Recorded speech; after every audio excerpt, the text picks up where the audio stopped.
Thursday night, but not Thursday night. So just over here, not going to be available tomorrow for a live. So I went ahead and said, you know what? Let's go ahead and get this thing started now. So here to answer any questions, comments, concerns, answers, whatever you got, throw it at me. I went ahead and, as y'all know, I made that video the last couple days. I made a couple shorts, actually yesterday. I made a couple shorts, released them on kind of how the new backing was going to take place. So Tennessee Flat better help me um, make it to the size it needs to be to make it all work. So we spent some time on the phone, getting the measurements right and drawing it out and putting it to the table. And it was pretty interesting. And then I was like, I'm gonna make each maneuver as a little short just to give some people an idea of what's going on. And I still have it over there. I've been asked for the whole video on all the maneuvers. Like, let's do one after another one, so you can see the everything and how it goes. You know, I'm cool with that. I might do that pretty soon. We'll see what happens. I think that is going to be a good tool for teaching people because I can come home and be like, hey, this is the situation you got in. This is what we needed to do. From there, see kind of what's happening. Peg Legs says, let's roll, brother. And Aaron, hey, Big D, love the channel. Hey, thank you, man. Keep on watching, brother. But yeah, we're over here just doing our thing. And I got, let's see, I got one test tomorrow. I have one student and he's testing out in the morning, and me and him's done a lot of loads, so we are definitely ready. He tests out tomorrow, so hopefully we get another trifecta and I'm on to the next guy and so on. You know, it's lots of time to practice when you're the only one there.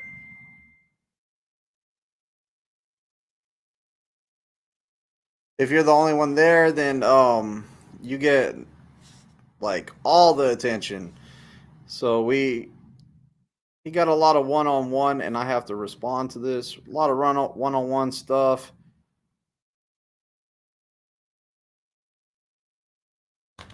He had a lot of one-on-one time, so like I was there like for everything. I didn't have anyone else over there asking me questions. Hey, what about this? Or what about this? Or in this scenario, this is going on. It was just like, hey, that's where you messed up and you need to do this to fix it. So we learned all the fixes and we followed directions, and dude's going to be beast tomorrow.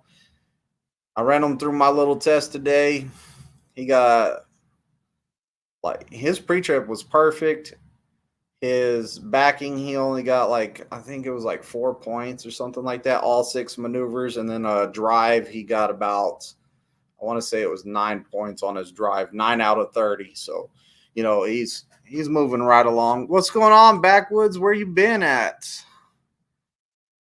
Well, I need to check your channel, make sure that little bell's wrong. I'm having to go back and rering the bells on my channel for some reason. But I haven't seen a video from you in a couple days, so probably is not rang.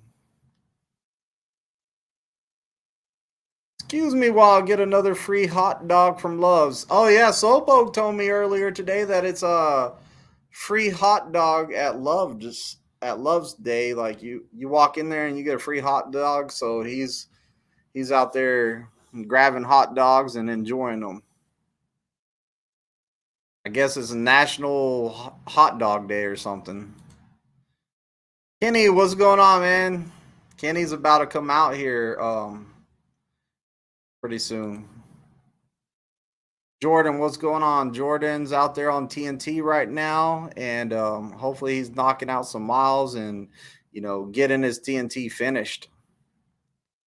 Flat Out Free says, hey, Twisted, you have inspired me regarding social media content. I upload my first YouTube video today and been building on Facebook. Thanks, bro. I love the channel. Hey, I appreciate that, man. Is that the name of your channel also? Because I'll have to check it out. Also, Misfit Flatbetter she's been out there making content, and I've been watching her stuff that she's putting out, and it's pretty neat. You get to travel with a flatbedder and see what she goes through, and it's a good channel. I got on there and I put a comment. I was all like, "Hey, keep up the good work. I like this. It's a good channel. I feel like a lot of people can find stuff out, and it's great to see a female flatbedder out there just working and doing her thing. So, that's good stuff right there. I mean, not that a female can't do flatbed. It's just nice and inspiring to see one actually out there like doing it on video. So maybe if another female's like, I always wanted to do flatbed or try it out, but I'm kind of nervous about it. You're the inspiration for that person. I just posted a video about the free hot dogs at Love's. Hey, there you go, man. Get the word out there about the free hot dogs. What's up, Pistol Ann? Yes, it is. You can find me at Flat Out Free USA on YouTube, Facebook, Instagram, and Twitter. I don't do none of those other ones. Poppy Man's 93 says, "Do you play American Truck Simulator?" No, but I was really, really big on thinking about building me one here. So, like, my ideal now, I don't know how much I would really want to spend on it. I have this big room right here. Like, I right now I'm only using about half the room. So I got this big room right now, and I thought about putting a building one in here, but I want to start collecting, like, go to the shop. Hey, y'all throwing out that dash right there? How much can I buy that broken dash for? Stuff like that. Hey, that seat's broken. How much you want for that seat? Maybe get it redone, and actually have truck parts over here in it. I think that would be cool if I could find like maybe a door that maybe has dents or something in it, or, actually build the whole truck inside here. Like, not the whole thing, not the whole thing, but I mean, like, whatever I can, and just build it. And I've been looking at setups, but like, if you buy one that's pre-made, it's like, I think it was like $25,000 for the ones I looked at, and I was all like, that is ridiculous. Maybe I'll spend more money building it myself, but maybe I won't. Especially if they're all like, "Hey, man, that steering wheel, we're not using it as trash. It's going in the trash can." And I'm all like, "Give me that steering wheel." Like, I'm cool. Like, I'll take it. Oh, thank you. It's bought that bad. Thank you. I think that's not that bad. Kenny says, "Hopefully I will be there soon. How can I get in touch with the recruiter? I did the application online, but haven't gotten a call yet. Call the switchboard and ask for that recruiter's line, and then they'll connect you with that recruiter, and you can leave a voicemail, and they will call you back." And look at this guy. We got the flatbed gang, Jeff, over here. I don't know why he doesn't use his emoji anymore. Oh, because he's not a member no more. Made that just for you, Jeff. Uh, Kenny Robertson says, "But I'm in no rush because I'm still waiting on the federal government to mail me my birth certificate." Yes, and that's right. You sent me that message the other day, and hopefully it comes in pretty soon. Flatbed is real man's work. Hey, or women. Flatbeds for women and men. For everybody, I should say. It's 2023, almost 2024, getting close to 2024. So it's for everybody and everything. Look, it's no one important as that guy. So I know no one important from the Discord, and in here he's that guy. It's that guy. Peg leg, we have guys with one hand. See, peg leg? Look at that. Disability never stopped nobody. Or I don't think. Well, I guess being blind's a disability. That would kind of stop you. Backwood says, I haven't put a video out in a bit. I've been home. That's why I haven't seen a video for you in a while. I got you. And I have no idea what this guy says. Anybody got a translator? Hey, country trucker Brad's here. Country. I was giving him a hard time in Discord a while ago. I was all like, "Oh, you ain't subscribed?" I was picking on him, guys, and he said after I finish driving, I'm gonna subscribe, and I said, I don't know why, but I just don't believe you, or you're not gonna do it. So, yeah, welcome in, country trucker Brad. Kenny says they're saying 2 to 3 months, and it's been about a month and a half since I mailed in the papers they required. I don't know. Like, shoot, about 3 months ago, I was trying to get something copyrighted, and I paid the fee and sent in all the paperwork, and I haven't checked on it in a while. I might need to check on it, but I haven't heard nothing about my copyright coming back. Like, if I could copyright something, I was trying to copyright something.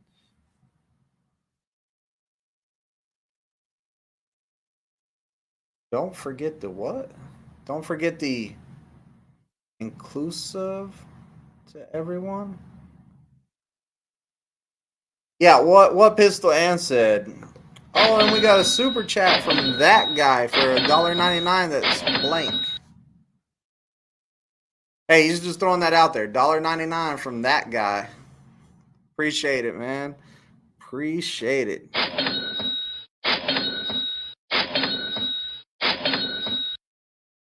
Chad, that's not allowed right now.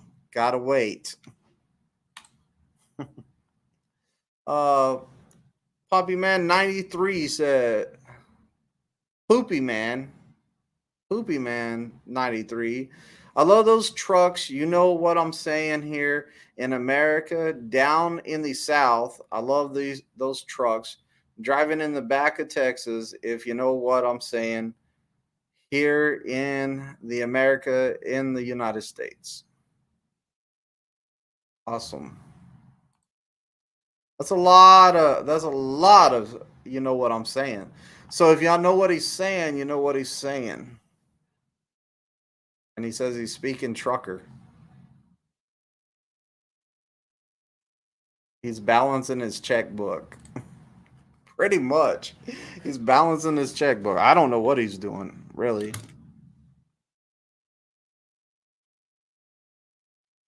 Anybody hear anything about if Prime's buying more Kenworths? I know you can order the Peterbilt and the Freightliner for a truck. Anyone know if you can order the Kenworth for a truck? I'm just asking because I was kind of curious. I always wanted one of those Kenworths, so like if you can order one, I can order one next year, and I wouldn't mind getting one of those Kenworths.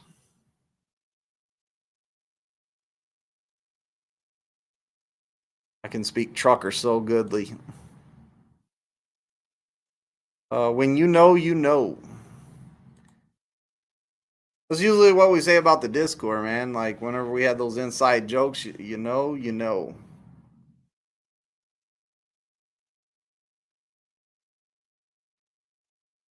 Now KW, so you can order Kenworths now. Is that what you're saying? I should have looked into it. I asked the other day. I went to not Success Leeson. I went to the Twic office because that's where I would order it from, and I hit her up, and I was like, "Hey, can you order the Kenworth yet?" And she goes, "Pretty soon." So I was like, "Okay." And if you're saying now, oh, you said no to the KW. Kind of like fisting a tortilla. Okay, I'll tell you what happened to the tortilla. So we were eating at a restaurant. It was River Rich. It was Greenwich. It was Pistol Ann. It was my wife, Pistol Ann's friend. I don't remember her name. She was a pretty cool lady though. I can't remember her name. And me. And we were all eating at this restaurant. And I was seeing how gummy the tortilla was, right? And like the inside of the tortilla was gummy. So like I was over here smashing the inside of the tortilla, and Pistol Ann was directly across from me. And like they were having a side conversation over there. There was a side conversation over there. So like I'm just looking at her. She's looking at me like, "What are you doing to the tortilla?" So I just put my hand all the way through it, and she freaked out. She was cracking up, and everybody was laughing, and that's what happened with the tortilla. So busted it out. But yeah, it was funny. We were having a good time. It was funny at the time. Oh, one of your classmates just got a Kenworth. Lucky. Every time I see the new Kenworth, I'm all like, man, that thing looks like a Ferrari or something. Like from the side, like if you're standing at the back of the truck and you're just to at an angle from it, like I don't know, man, it just looks so nice. Like I'm telling you, lease off walked away. Oh, so somebody leased it and then they walked away from it, or ordered it and they walked away.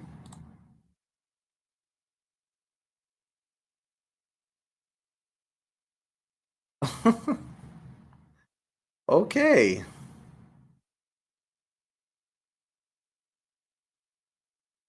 I could I couldn't even set up straight that night. Yes, I could set up straight that night. I definitely was setting up straight that night. It's not available to order from Success Leason's website. Yeah, I figured it wasn't. How many tequilas did it take to fist a tortilla? Uh, I don't even. No, I wasn't even. Was I drinking tequila that night? No, I don't think I was drinking tequila that night. I can't remember what I was drinking that night, really. Kurt Mays, what's up, brother? What's going on, Kurt? We're just living the life over here, talking about going to a restaurant with me, and poor tortilla ended its life, or something like that. I don't know. Those tortillas, they were just gummy, so like I kind of, yeah, it is what it is. Look at this. What a snitch! You snitch. Just saying. You were drinking a bunch of mixed drinks. I think I was drinking rum and coke. Is what I was drinking. Not much, just chilling. And I did have a designated driver, so make sure if you do go out drinking and stuff like that, get a designated driver. You know, you can. It's like this. You can either get a designated driver or get an Uber that's going to cost like $20, 20, $40, whatever the cost may be. Or you can get a DWI. You can go get a DWI and have to spend like 20 grand, 20, 30 grand on a lawyer to fight it to get it off your record so you can keep your CDL. You know, the weigh out the options right there. $40 Uber ride or $50, whatever it is, whatever Uber ride is, it's going to be way worth it to get home than seeing somebody in court that's going to have to make a decision, and hopefully you pay this lawyer enough to help you beat that. You know what I mean?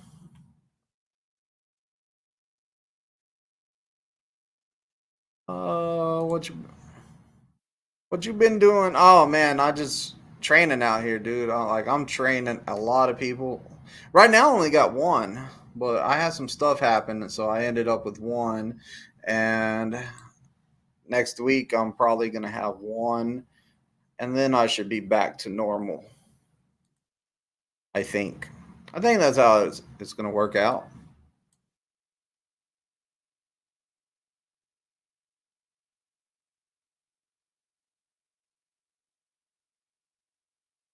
Uh, Kenworths need to get reliable up to par before we can order.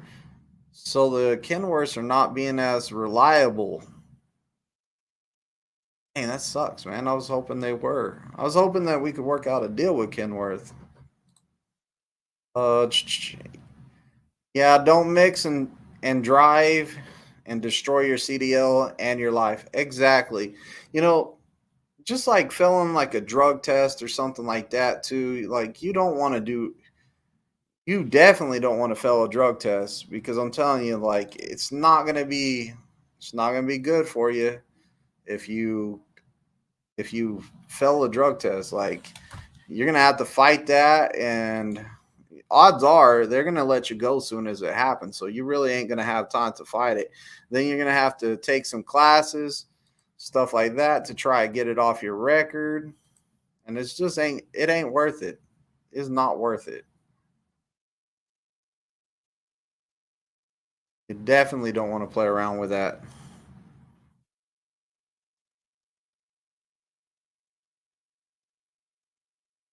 Because I know I wouldn't want to. One of my good friends, he was out here and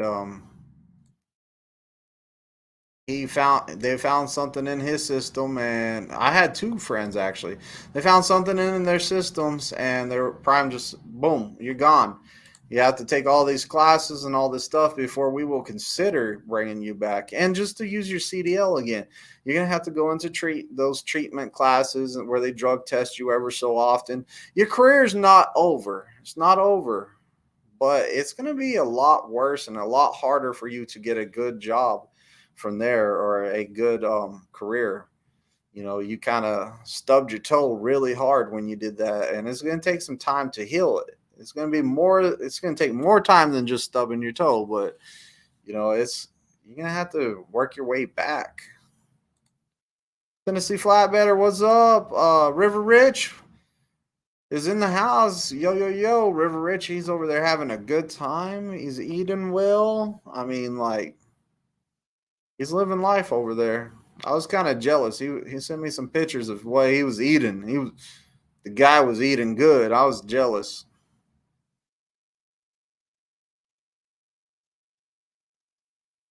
I was super jealous. Uh,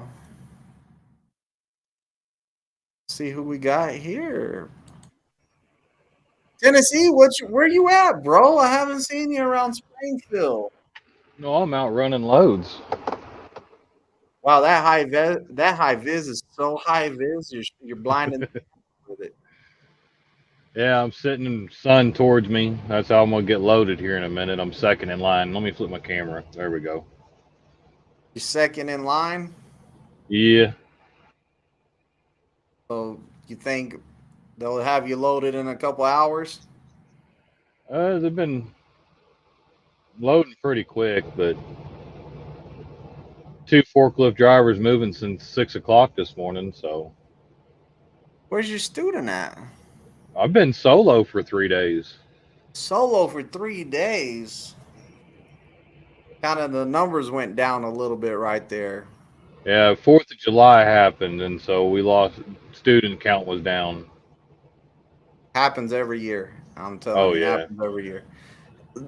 Usually I have to hit the road because of it, like you are right now. Last year and the year before and the year before that, I had to hit the road and all that. Pegleg says up to par. Before you don't let me get too drunk while I'm out there, I can get a DUI on my scooter. Well, Pegleg, I guess somebody's gonna have to wheel you to your hotel room. We'll put you on one of those luggage carts at the hotel, and we'll push you back to your room so you don't get a DWI. Tennessee, where's the hole in your? What's that about? Mm, He said, Tennessee, where's the hole in your? I think Oh, he is he talking accidentally. about River Rich always having a hole in his shirt? So Oh since you're wearing a yellow shirt, you don't have a hole in it? no, I don't have holy shirts. His cam is dirty. That's a possibility too. It just looks like it has some oil on it, hand oil. You're using the camera closest to you, huh? Right. I've also got That the phone folded up, so I'm using my front camera instead of the inside camera. makes Here, sense. hold on. That better? Timothy Thurble says, "How's it going?" That's way better. How's my guy Oren? I have no idea. Don't talk to him at all. I have no clue. Yes, I was talking about the hole in the collar. Oh, perfect timing for Pegleg to be talking some trash right here. The man, the legend, the famous YouTuber that had a line of people wrapped around the building for autographs on his test day, River Rich. Woo woo. Pegleg was talking some trash. He has Tennessee where the hole for that was ripped in the shirt around his neck is. Hi, besties. That's one of those if you know, you know. So what were you doing, man? Like what you been up to tonight? Because I saw those pictures of that dinner. Well, grubbing, man. I mean, steak, mushrooms, you know, some corn and beans and cheesecake and, fat boy shit, man. Yeah. That cheesecake looked man, he had a cheesecake. Tennessee, you see that cheesecake? You know the dimensions. You're good at that stuff. What was the dimensions of his cheesecake? It looked like it was 2 inches on the back side and probably about 4 inches long. It's about 5 inches. Yeah, it was a little About longer than what five. it looked. Yeah, it was. Look, it was still a hell of a piece of dessert. Try to choke down after that steak. It had So, whipped cream on top of it, on the side of it, drizzled in chocolate. Like it was just looked like heaven on a plate. oh yeah, heaven. You didn't try for that 72-ounce steak again? No, not again. No, that's too much. That's too much. I no pay. Yeah, that's too much. Did Tennessee get him a free hot dog today? No, I didn't even go into that Love's. There was no way I was waiting to get in there. So I went to the pilot across the street. Rich, you get you a free hot dog? Nah, actually, I had breakfast burrito this morning, and that's the first I ate since this morning. And I was kind of glad I saved my appetite until I got up here. So, which I didn't I know I don't. was coming up here until I left the 90s. So, I told you were coming up there. That was the first place I guessed from where you went. I was all like, "That's where you're going." I don't do the roller dogs. They don't clean those rollers enough for me, and I've seen too many people get sick from them, so I don't touch them. I don't have an iron stomach, I guess.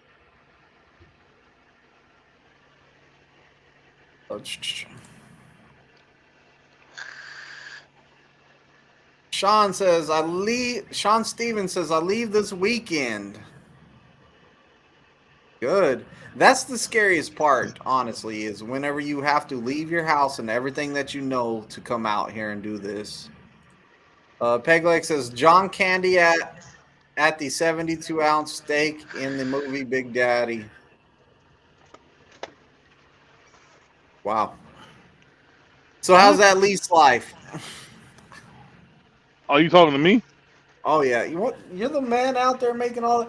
You're the leader of the NBA.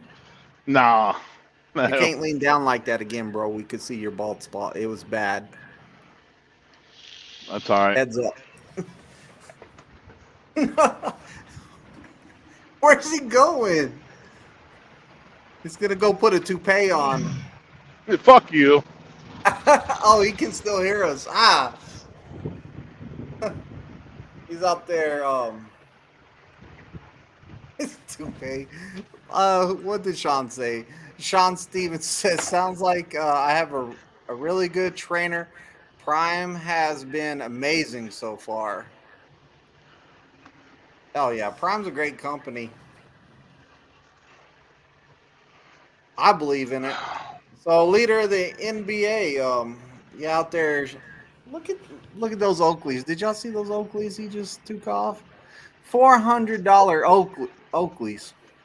Not really. If I let you spend my money, they'd be $400. Me? I'm innocent.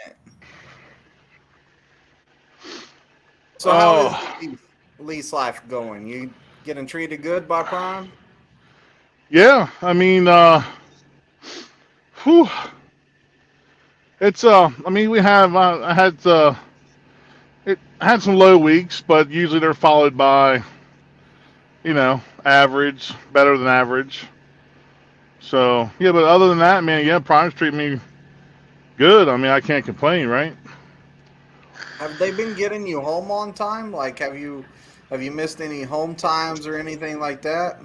Uh, well, this past home time, I went in about a day early because they got me in the area, a day early. And the time before that, I was 2 days late getting home, but they had a load going out to the Primo sausage plant in Jersey, so I really couldn't turn that down. So I maybe get home 2 days late. Yeah. But Well, for the yeah.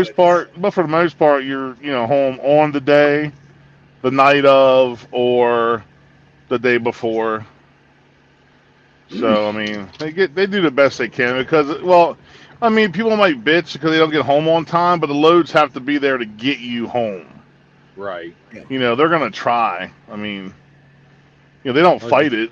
You know, so just like me, I'm supposed to be back in Springfield, and the only load they can get me is this load I'm trying to pick up now, and I've been sitting here for or for 4 hours now.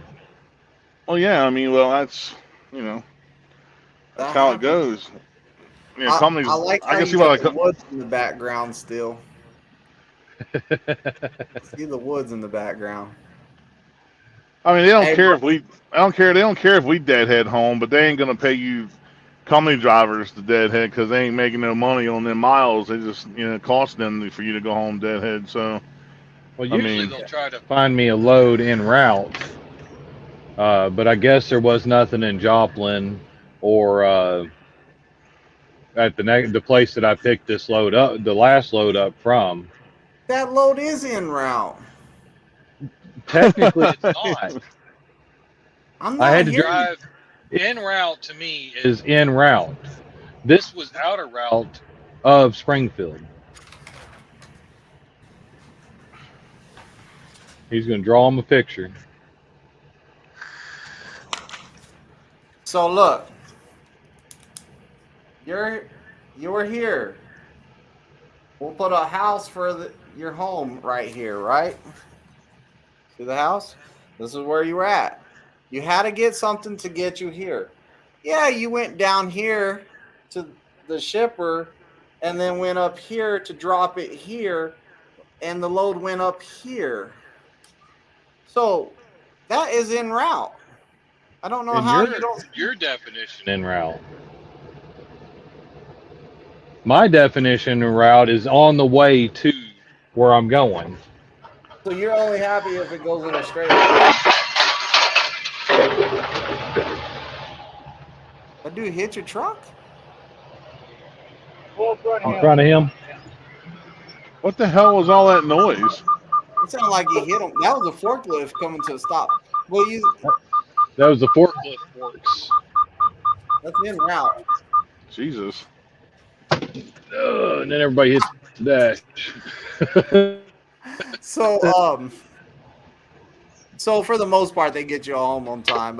Shippers and receivers, do they like if you go tell your shipper or receiver, you're all like, "Hey, I'm supposed to be on home time today," or is that receiver gonna unload you faster? Um, I don't really tell them. I mean, just make small talk. Just like, hey, yeah, this is my load going home. Just trying to get there. And no, I mean, they don't. They're not going to put you at the front of the line because you're going home. But it is what it is. You Have got to some wait your turn. compassion. They could have some So, compassion, man. well, I mean, it is what it is, man. Yeah. Yeah, schedule the schedule, and yeah. But See. whatever. I usually stay in the truck the night before I go home anyway. Usually it's like mid afternoon, and I just don't feel like going home at night, like in the evening. So I'll stay at a nearby truck stop at the house, and I'll just stay in the truck, and then I'll just go park the truck next morning. That way I get home in the morning. So I got shit to do. I don't like getting home, and then you gotta get everything ready to go to bed. You gotta unwind and kind of get acclimated back to the house. So I kind of like to take the whole day to get ready for that. So. So you don't want to be rushed. You want to take your time getting home. That way you don't have to forget nothing at the truck, have to leave, and then come all the way back. Well, that, and then of course, there's nothing at the house. Yeah, I don't have nothing at the house. No, no. Well, I got water. I got well water, but I don't drink it. Not that it's not bad, but there's no food there. So it's either if you go home, you gotta go out to get something to eat. There's nothing there to hold you there till the next morning. So you go to the grocery store. So. Oh, I feel you. What's his monthly revenue? Personal, probably. Run tight. Thanks. We don't want you to put your business out there if you don't want to. So I didn't even hear I didn't hear the question. he wanted to know what your monthly revenue is. I mean, it's all on average. So I mean, if I have to say an average, three. No, let's see, three.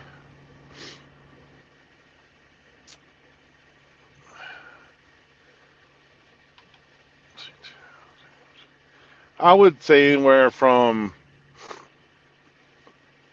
6 to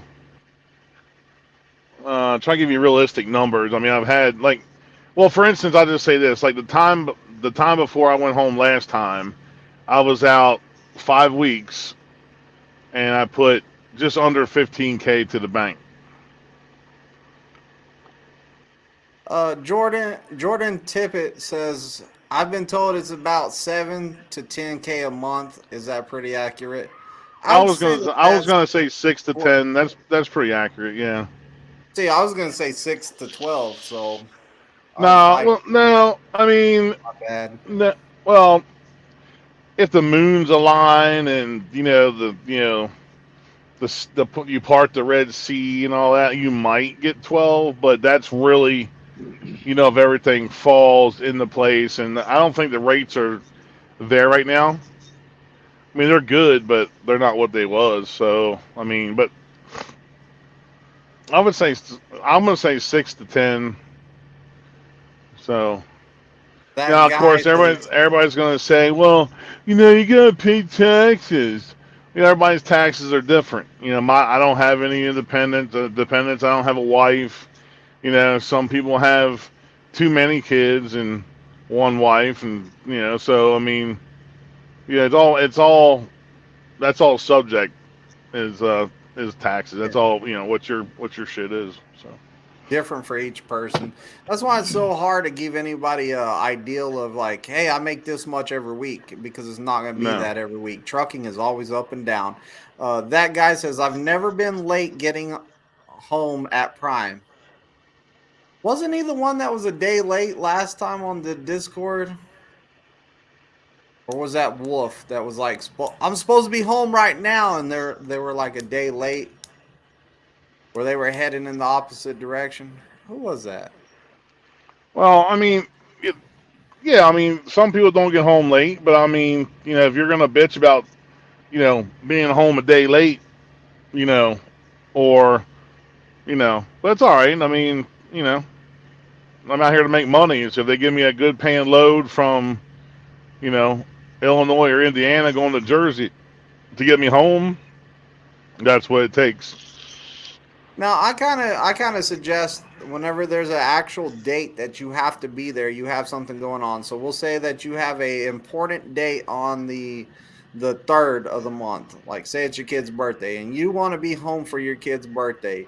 Oh, I I'll be will home on the not set first. my home time counter for that day. My first day No, home is not set for the third. It's set for the the first first. Yeah. because I want to make sure that I get it. Either I can rest the first if I get there early, rest the second, or if anything, I'm coming in on that date. But I've never been home 3 days late. So No, 2 days is the only time. Usually it's a day early on the morning or the night of. I mean, so around where I live, it's either if you're dropping in Jersey, if you're 90, you're delivering in Jersey or somewhere on the east side over there, and you got to take your trailer and drop it at a customer. You know, even Hershey is about in Palmyra is about the only place that I know of that you can drop a trailer without taking one out with you, and that's still, you know, 2 hours north. So I mean, you know, yeah. but I don't really care. I don't have anything pressing to get home for, so I don't really. It doesn't matter. But we've been down here 6 weeks or so. Yeah, it's ready. I'm ready to go home. So I would prefer to be home around the date. If not on the date, at least in the area or a day before. But the great thing about being a lease operator is the last time I was up in where the hell was I delivered somewheres. I think it was I rolled that load of salt out of Massachusetts down to that Walmart DC in Pennsylvania, and I told dispatch morning weekend dispatch that I'm going home. Where am I dropping this trailer? She's like, "Oh, you're going home 2 days early?" Uh, yep. That's the best part about being a lease operator. You're like, "Yep, I'm going home early." So where am I dropping the trailer? And I always just say, "Hey, I'm gonna drop it in Palmyra." I don't really give them a chance to give me an option. I just tell them where I'm gonna drop it. Usually it's Palmyra, Hershey. So How long do you usually run before you go home? uh 5 to 6 weeks depends on what I feel like.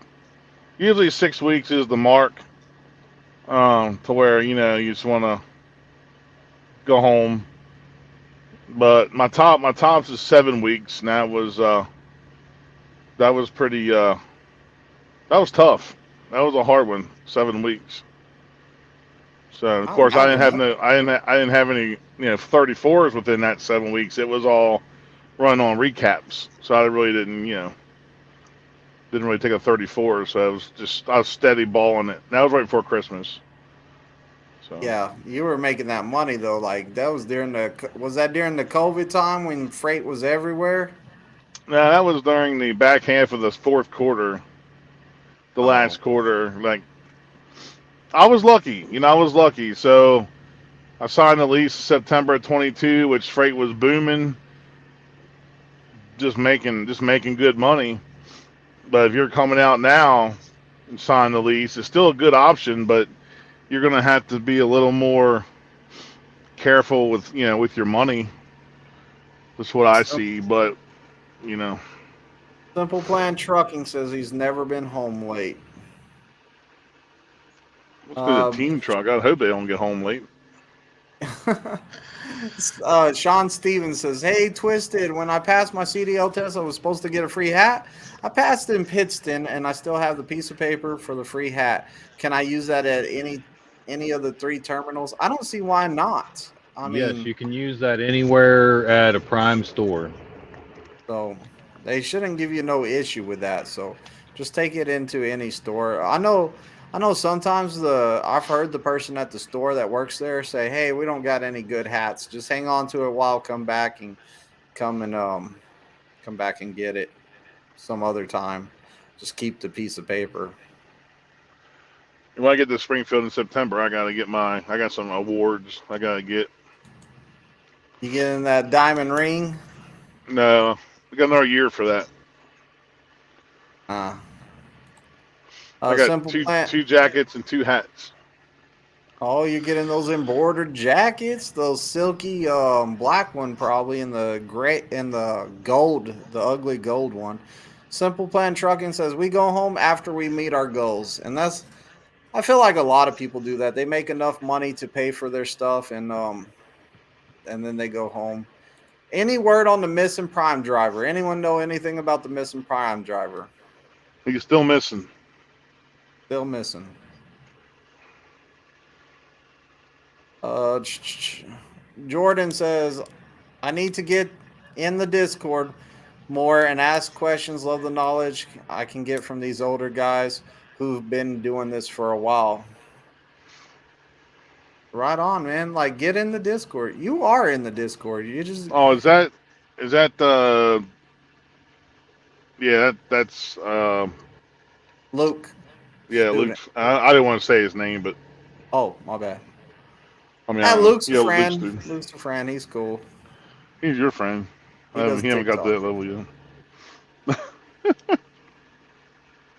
Wow. I got your emotional support chicken. Oh yeah, I can't wait to get that, man. Let me know how much I owe you for that thing. I don't know if y'all seen the chicken or not the other night in Discord, but it's Yeah. wearing a emotional support chicken shirt, and my wife was like, "I gotta have that." It's our dinner bell. It's how we call the kids. It's how she calls the kids and everyone to dinner. She squeezes that chicken, and it's one of those rubber ones that squeals. Boom! Everyone comes to dinner. How many miles are you averaging a week? Do you think, Rich? I don't really pay attention.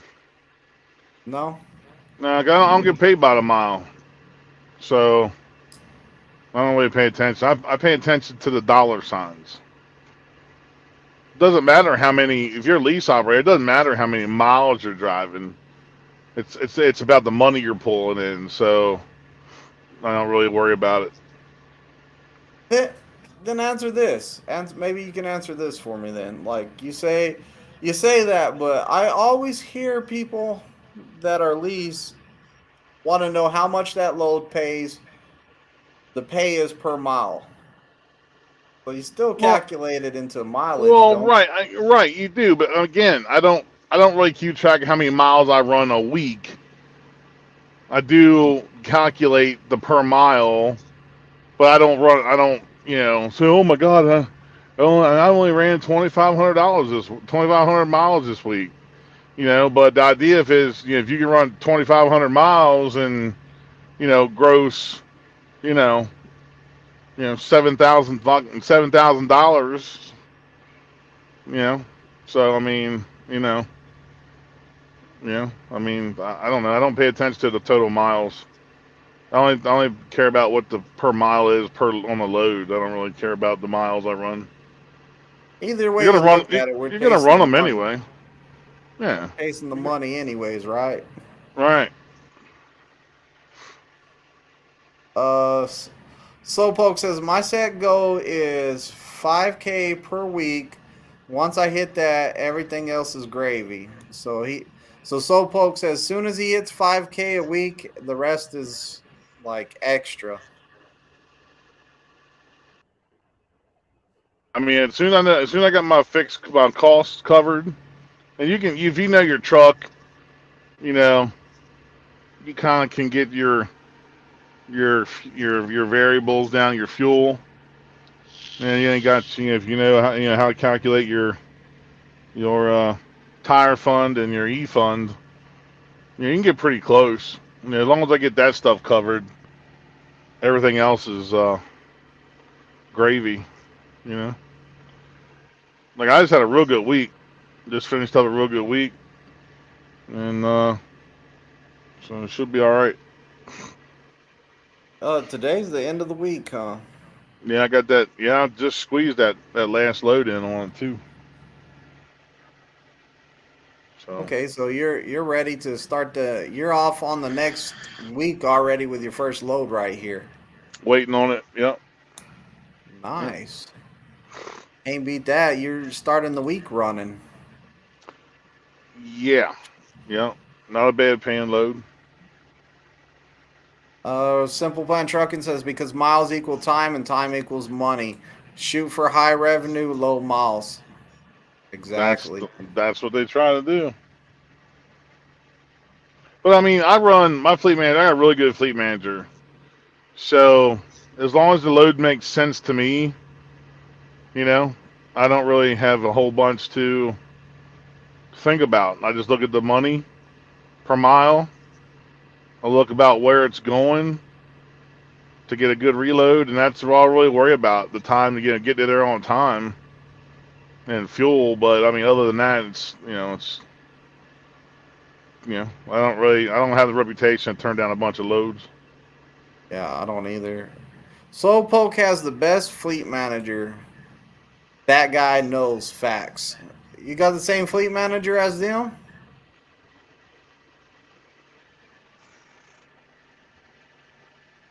Yeah, they have the same fleet manager. Oh, y'all all three do? No, I don't. No, I don't Oh, have their you fleet don't? manager. No. Pegleg says 2,500 miles a week paid at 50 cents a mile is $1,250 before, I guess, taxes. Well, who the hell makes 50 cents a mile? I don't know. Yeah, he said tax. I don't know. What's some of your favorite things that you what's some of the favorite things about trucking that happens in your life? I get to see different things. Like right now, I'm in Texas, dicking around, so I don't get to Texas a whole bunch. So it's cool to see, different parts of Texas. Um, the, uh, the accomplishment of having your own LLC and being a business entity. And I guess the most important thing is having a network of friends like we got. You know, I mean, obviously, I'm up in the morning and then I check Discord, and then we stay in Discord pretty much all day. Yeah, all day You know, long. Yeah, that's where I've yeah. been all day. I'm in and out most of the time. I'm all like, "What's up, guys?" Later, like, "What's up, guys?" I did a What's some of your video. favorite things, Tennessee? Well, I might have to jump off here in a second. That's your favorite thing, jumping off of here? Well, they're just about done loading me, and I got to strap this thing down, go tarp it. Oh, flatbed work. Oh yeah. Yeah, it worked for their money. Took 17 minutes to load me. I told you they were gonna load you quick, didn't I? I was like, soon as. Well, I also said you But would he be in and out also, of that place. towards the end of it, he started stacking middle and the back all at once, and then pulling off and putting the back instead of going and getting it. So he brought it all out at once for both sides. So, all right, I'm gonna jump off here and I'm gonna go strap this down. All Clink right. clink. Oh, I thought it was gonna make that loud sound. That thing was loud. NBA is one of my favorites.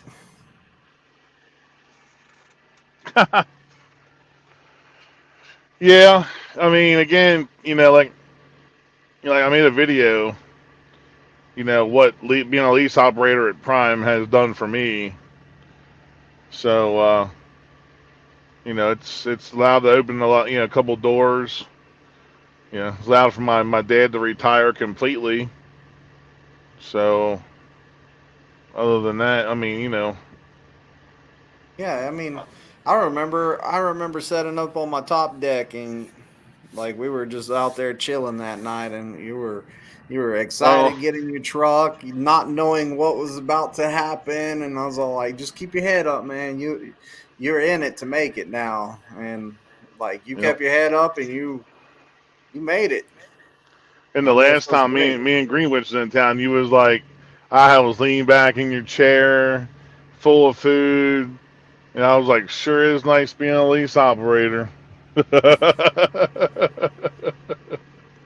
Yeah. Oh man, that brisket. We should have asked Thomas about that brisket before he left. Man, that brisket was good. The man cooks a mean brisket. I'll tell y'all, cooks a mean brisket. It was very good. First time using mesquite too. Oh, you know what? I was going through Texas, and I was on Discord with Jeff, and I was like, "Are these the mesquite trees?" He was like, "Yep," and I was like, "Well, don't worry about a wildfire catching these things on fire. The only thing that's going to burn is the damn leaves." It has to be hot, but once it's hot and it lights, it's over with. Yeah. Oh, yeah. Anyway, Jordan wants to know: did you start off lease or company? uh, I I started off lease. I signed a lease with probably $50 to my name and a shoestrings, and that's then my fleet manager um, advanced me $500. I put 200. I think it was $200 on the truck for food, and the rest was cash on the card, just so I can have something until my first settlement come in. Yeah. I think you just Yep. ran hard that first week. Oh, Did, did you, I signed a lease at the beginning of the week, so I was able to get a whole full week of running in.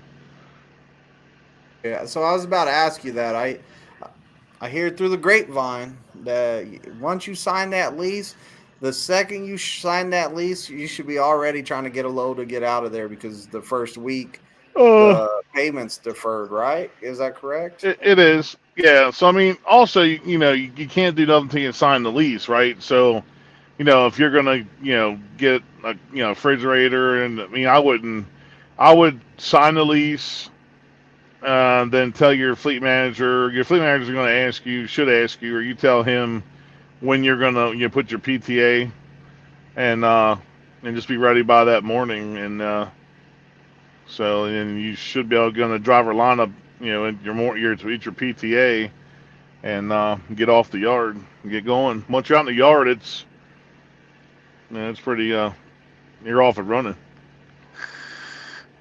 Yeah. Were you expecting to run? Were you expecting to run that fast? Like boom, truck, go. Um, yeah. I mean, of course, you know me. I mean, we were talking. I had all my ideas, all my plans ready to go. So yeah, I was ready to go at 6 o'clock that morning. I think it was a Friday morning, Thursday morning.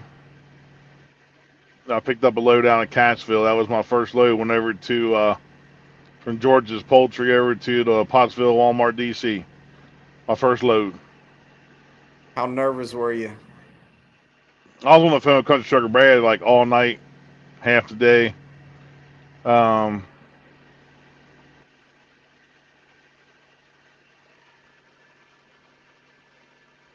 yeah, I was nervous. I was more excited than nervous.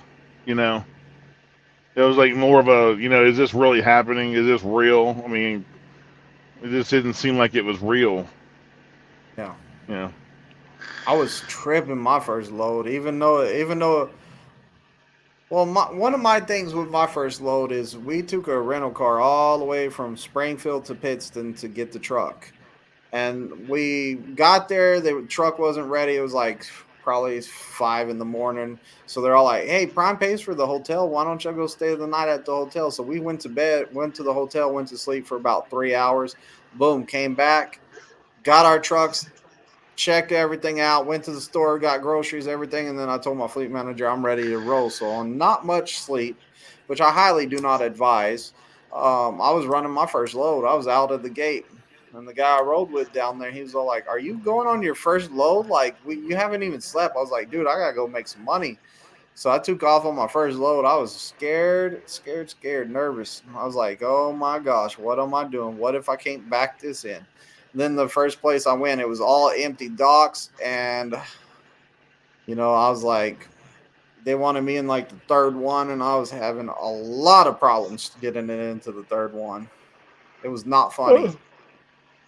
Well, I mean, I had trouble backing. I mean, of course, when I left Prime the first time, I went to, I was shuttling trailers for Home Depot back and forth, and I was backing 25 trailers a night, 6 days a week.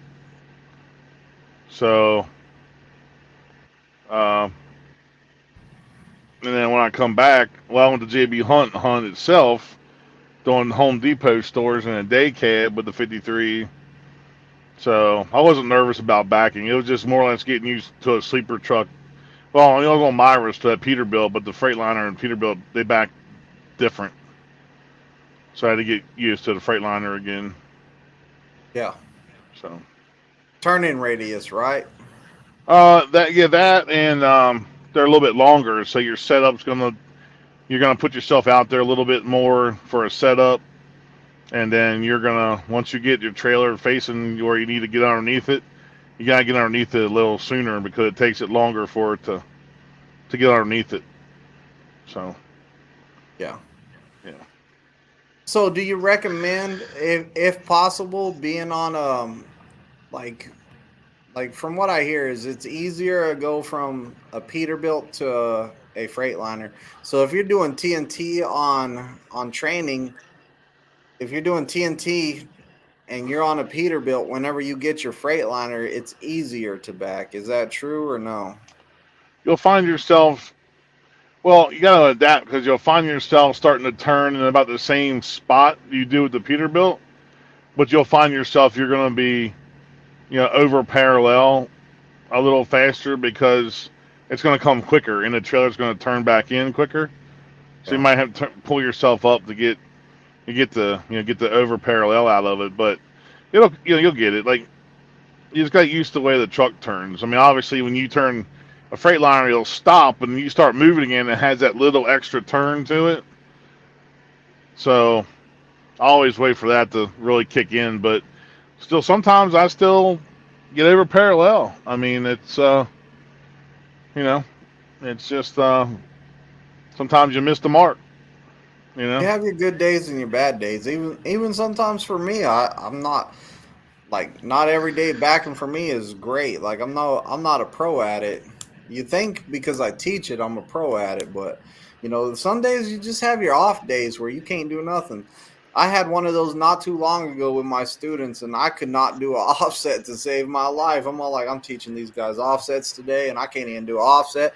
I was like, what is wrong with me? Like, I mean, I was getting it in there. It just was not pretty at all. And then the next day I came in and was doing it perfect. I was all like, guys, I said I was having an off day, and it just happens sometimes. I don't know what causes it. It just happens. was there? I just had a notification pop up on the top from Facebook. Are you running this on Facebook too? Yeah. There was a comment from Facebook. I couldn't read it all because I can't. They're all supposed to show up on here, though. I'd have to do a lot of work to get to the comments on Facebook, but they're all supposed to show up on here. I got you. It was something about where do I store my cash or something. Oh, Where do you you? know what? I think that's going to be a brawl money joke. Ah, I can't. I think that was. I don't know who that was, but what's going on, Scotty B? How's it going, brother, man? Kenny Robertson says, I never drove a semi truck, but I thought of having to go to the Northeast, especially New York City, makes me nervous. But then again, once I start driving, it might not be as bad as I think. And uh, at we, first going anywhere was like me going, oh man, I gotta go to New York. I gotta go here. I gotta go there. After a well, while, I just got used to different places. well, for one, we don't go to New York City. At least I Yeah, we don't. don't go. Maybe we go through it on like some of the interstates, but we don't actually go into the city. The closest I got was Jersey City, down in Jersey City, and it was okay. I mean, I'm from over there, so I don't, as long as I keep the, the attitude, the temper down, and don't have to be running against the clock, it'll be all right. But it's not bad. I mean, Most of the time, nobody wants to go to Northeast, but they'll give you a proposed load that you just can't turn down. So, so then you go. You put your big panties on, and you roll out. Yeah, and that's like the mountains and stuff. Once you learn how to do it safely, you're gonna feel more confident in it. Like the first time I was like had to go over Vel, I was sweating. I was like, oh my gosh. But after about I don't know a third of the way down it, you're just like, oh, as long as I keep my speed down and I'm doing it safe, I have nothing to worry about. Right? Yeah, mountains. I mean, I don't know. You just gotta, you know, my approach to a mountain is it's like a roller coaster.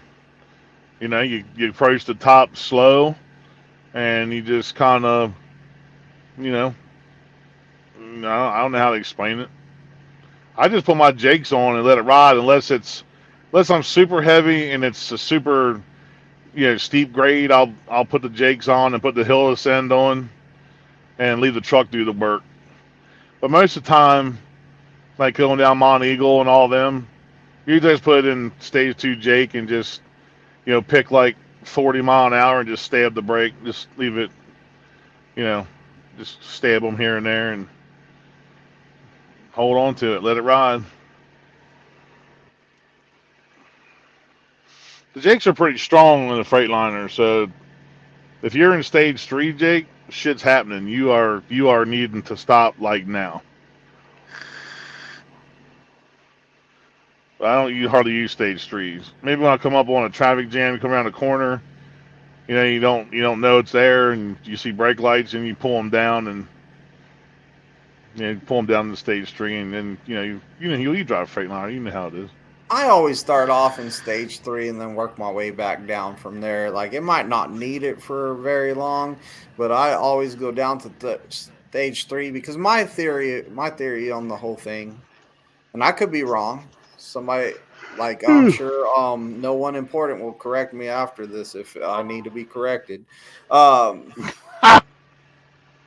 but I figured that if I, it's always safer to take away more speed than I have to. So if I throw it all the way to the highest setting and I take away too much speed, guess what? I can throw it down to another level and get where I want to be to maintain my speed. So Yeah, yeah. It's easier to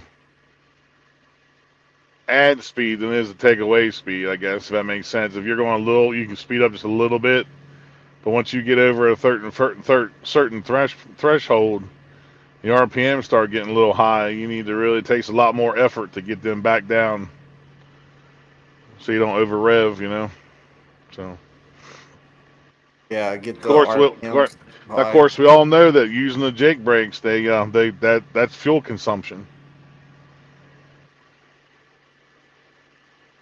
so Oh yeah, yeah, you know where I'm going with yeah. that. Hey, I don't. We were told.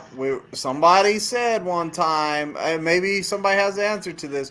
Somebody said that using the Jake brake picks up your idles more. You're burning more fuel. It's killing your fuel mileage. So I don't. What are your thoughts on that? Somebody let me know down there what y'all's thoughts on that.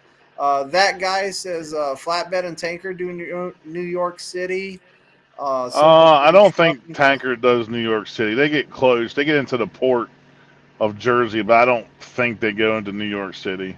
As far as flatbed, I don't really give a shit about that. But I mean, they might. I don't give a. Simple plan trucking says FedEx in Boston can be challenging, and that guy says talk about descent control. You go over the hill and you start descending, and you just let go of the steering wheel, hands up in the air like a roller coaster. Yeah, you go in the back. You know, fix you a sandwich. Make a You know, sandwich, come back have out. a Dr Pepper and a Diablo sandwich. Yeah. Now, see, and I don't even teach the descent control. So I think what you're talking about is whenever you're going down a grade and you put the jakes on the second. See, and some people say the first setting, some people say the second setting. I use second setting, and then I set the cruise control where I need it, and it holds you at that speed for the most part. Yeah, I really once don't it trust it too much though. once it locks in, once you get the blue screen and it locks in, it'll the jakes will vary. You can be in stage 2 jake, but if it feels like it's too aggressive, you'll feel it going. It'll go back and forth. To maintain that speed. If it's slowing down too much, I feel that it goes to stage 1 and then it'll go to stage 2, stage 1, stage 2. So that's what I think. I mean, it could be wrong, but that's my perception on it. And that guy, if I'm wrong, I don't care. So I used it before, and I don't really like it too much. I rather just do it myself. I don't know. Not a I big don't fan of it. I don't use it a whole bunch. Like I think now in Black Mountain on 40, going on 40 eastbound, coming off of that, I use it there. Um, My I truck think I died going down that thing. Did I tell you about that?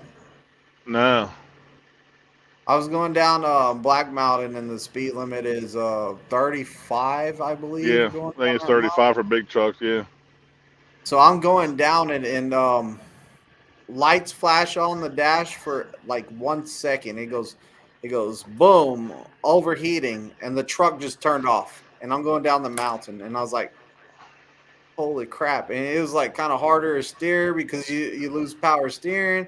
And I was like, oh no. And I was right there by the escape ramp. I started going towards it, and I was on the brakes trying to stop before I hit it. And I stopped where the deer guard was right at the edge of it. Like you walked around the front of the truck and you just fell into the ditch. And my radiator fluid was leaking out of my APU, some line back there by my APU, and it dumped all the radiator fluid out, and I couldn't find a leak anywhere, but it was back there. mm. I even took it to the shop and they couldn't find the leak because it was emptying out into like one of the side panels. Once they took the panels off, it came out. But guess what? Rotus has said pour some more fluid in there, get down the mountain, get somewhere safe to park, and see if you can find out what the problem is. So here I go again. I filled it back up with all the antifreeze I had. Started going down the mountain. That sucker turned off on me again. Then they said, hey, pour some water in there. Maybe you can get somewhere safe. Pour some water in there, finished off the mountain, and it died again. And I rolled it into, like, I didn't roll it, but I let it go down a little bit further because there was a Dairy Queen right there. So I let it roll down a little bit of the mountain and stopped at the bottom of the ramp, and then filled it up with water again and drove it to this Dairy Queen that had a parking lot. And then I started looking at everything and found a water hose out there because the middle of the night Dairy Queen was closed. Used the water hose to fill it up with water, and I was like, "How good is this for the engine? Putting nothing but water in here." Not good. Yeah, I'm pretty sure it was real bad on it. And then I ended up from the Dairy Queen. They're all like, "Hey, can you go ahead and deliver that first part of that load? There's a shop that will take you in the morning." I was like, really? So I filled it up with water, delivered that first half of that. I made it to the second stop, and then it had a 90. So I delivered to that stop, and I filled it up with water from the bathroom sink at that shipper to get it to the Freightliner over there. And they were all like, hey, can you just go to the next delivery? It's not too far away. And I was like, no, I'm going to Freightliner. I'm tired of pouring water in this. Well, yeah, Black Mountain, I was like, whew, that one scared me. That was pretty scary. That's a pretty rough one. I mean, I don't like going down. I'll avoid that thing if I can. Either way, I'll avoid it. But sometimes it's not. You just gotta do it. You can't really. It doesn't really pay to avoid it. But Yeah, you have to come to a complete stop on the top at the light, or you have to check your brakes first, and then you have to come to a stop at that light, and then down it at 35 miles per hour, and not fun. Scotty B says the old timers used to say it sets the valves way out of adjustment by using the Jake brakes. lucky I was a diesel mechanic on the old style engines. Um, You got Nope. valve lash. You got valve lash on the rocker arms. So when you have a Jake head, the Jake brake, you got feeler gauges for them. But the only way it's going to throw your valves out, maybe if your rocker arms out of adjustment, is if you're at a high RPM, like going over, 1800. You're going to suck a valve at that point. That guy says no fuel consumption when Kel is engaged. Kenny Robertson says, does Prime have a lot of loads going to South Louisiana, Baton Rouge area, reefer, tanker, or flatbed? I know Tanker hauls out of Baton Rouge. They got I think it's oh shit, glycerin that comes out of the ports. As far as us, the only thing I've been to in Louisiana was the Sanderson Farms in Hammond, and I got that. I guess the barrels of liquid rubber, tar, or something out of Geismar. Like that was it. That's all I've really hauled out of Louisiana. So I don't really know. I don't get down there a whole bunch. I'm sure there's some stuff around there. I've been Sure there down is. before. Now Country flatbed, I don't know trucker, about flatbed. Country Trucker Brad says, someone taught Rich well. Yeah, Myra did a great job. Yeah, way to go, Myra. All right, no, all right. Before we get on Discord and he gets all fucking butthurt, so Brad was my first reefer trainer. He taught me how to use the hill descend. He when I was started with tanker, I was back in tanker, got into the 53 box, and it was a whole different ball game. So Brad was not only a good trainer, but when I first started my lease, he was with me every step of the way. He would help me run my solo clocks, calculate hours, and stuff like that. So, I mean, my hat's off to Country Trucker Brad. I always tell him that, without him in the beginning, without him, I mean, it really wouldn't be possible. So, yeah, I mean, he's a good dude. I mean, he's a good dude. And Myra, um, we never ran recaps with Brad. Brad was straight up. We pretty much never really had. I don't think we really touched much on recaps. We might have. I don't remember, but Myra told me how to run the clock pretty good too. But between them two, but Brad was there from the beginning on both parts, TNT and when I signed the lease. So my hat's off to Brad. That guy says, we haul petrochemicals out of Southeast Louisiana. Did I just say Geismar? Geismar, yeah. Scotty B, what's descent control? My truck doesn't have it. I had a Volvo dump truck do that to me, watch the coolant line, and just shut down while taking an off ramp, and did the same thing again. The hill descent. Go ahead. Oh, my bad. So what happened with me? What happened with me is the line that it was supposed to have a clamp on a hose where it attached. And what happened was the pressure of going down the mountain, since there was no hose clamp there, the hose just popped right off, and the coolant ran all out. So that's kind of what happened to me. What were you saying? Oh, the hill descend is just a feature on the cruise control that will help you go down the mountain at a steady speed without over rev and burning your brakes up. So basically just a feature. Kenny says, I know I see a prime truck like once in a while or every other week go through Pepsi DC right across from my job. The driver needs to stop missing their turns and quit turning around in our parking lot. Well, Crimea they're gonna River. hire you for that. You know what? load, and after they hire you for that load, then you won't back into the wrong driveway or turn around in the wrong driveway. You With know, no this is how I do it. I mean, I miss the drive. If I miss my turn, get into a delivery, and your parking lot is the only thing. Guess what? I'm spinning that bitch around your parking lot. You can like it or love it. Doesn't matter to me. I get where I need to go. I turned around in a church parking lot yesterday. I hope God replaces them bushes I ran over. right. If you're the church listening, we are sorry for the bushes. Yeah. Send the plate around on Sunday. Throw some extra money in there.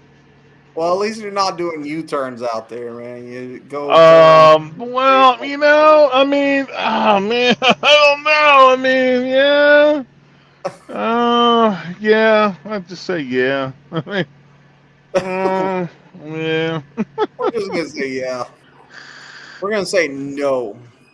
You know what? I will tell you what, it is hard to do a U-turn. So like think about these shippers and stuff that we go to and we have to turn around to get it on the driver's side. You know about how wide that is in those shippers to do that kind of U-turn to turn around to back in on your driver's side? It's about 5 lanes worth of traffic. Like it's U-turns are Uh, super dangerous. I would not recommend it. I did some, one of those, and I looked out the window and I could see the back of the trailer without really turning my head a whole bunch. But yeah, I wrap them pretty tight. I live about 10 miles west of Sanderson's Farms. I hardly Oh, ever sorry. use cruise control, says Scotty B.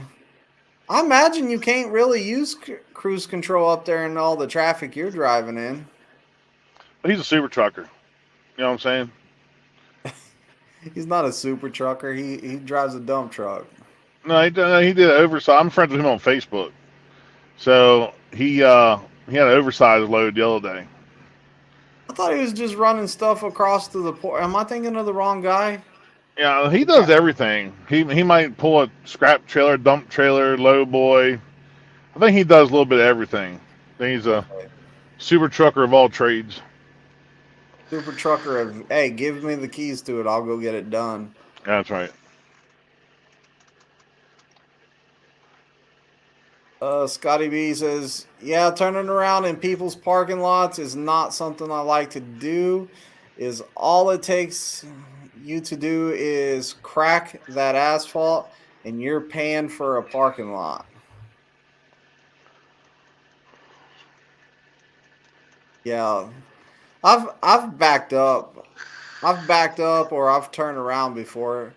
You know, one of my I don't even know why I'm telling you this. One time, one of my favorite things to do is if I miss a street and I'm in a city, is I'm gonna go find a place. I'm gonna go down the road, or first off, I'm gonna stop where I'm at. I don't care. I will put on my four-way flashers and start looking at Google Maps to see what the best route is, or try to find me a way back around, or try to reverse to the place. If I can't do none of the above safely, then what I like to do is find me a T intersection, and I will turn left and then I will back across the street. And it has to be not busy. I'll back across the street and then I'll make a left back onto the way that I came from that I missed my turn or my exit or whatever. You know, if I just try to find the safest way to do it and that works out pretty good for me. It's way better than making a U-turn. I'll plead the fifth. Next. They're still both not good things to do. Don't miss your turns. Yeah, don't drive past your shipper's gate and get out and turn around in a church parking lot. Yeah, and a lot of times just pull over on the side of the road, put your four-way flashers on, and do some research of that area. Find your way back over there. Pegleg says, "I'd rather pay for a parking lot repair than pay for someone's death doing a U-turn."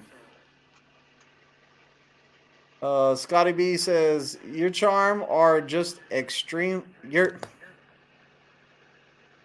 think you might. Or What? just. I think he meant. I think it auto corrected what he was writing. I think he said U turns are just extreme hard on the suspension, especially loaded. Sometimes with the hubs, pilot wheels, I put so much strain on them that they break. Oh, yeah. Well, there's a difference between what he hauls and what we do. Sometimes he has a lot more, I guess, more axles and a steering axle, Yeah, I he does guess. the heavy stuff. Yeah, he does heavy haul, so He does. I thought he mainly does that dump over there. He goes to that dump mainly. He does pretty good, cool stuff. Like I wouldn't mind having his job someday. Like that would be a great retirement gig for me. Like, hey, I'm done with training. I'm sick and tired of training, and the students drove me nuts enough that I said, you know what, I'm leaving the training department. And DVG. I knew you were gonna say that some point in time. DVG. If you know, you know. We'll say that. If you know, you know. If you don't know, just ask.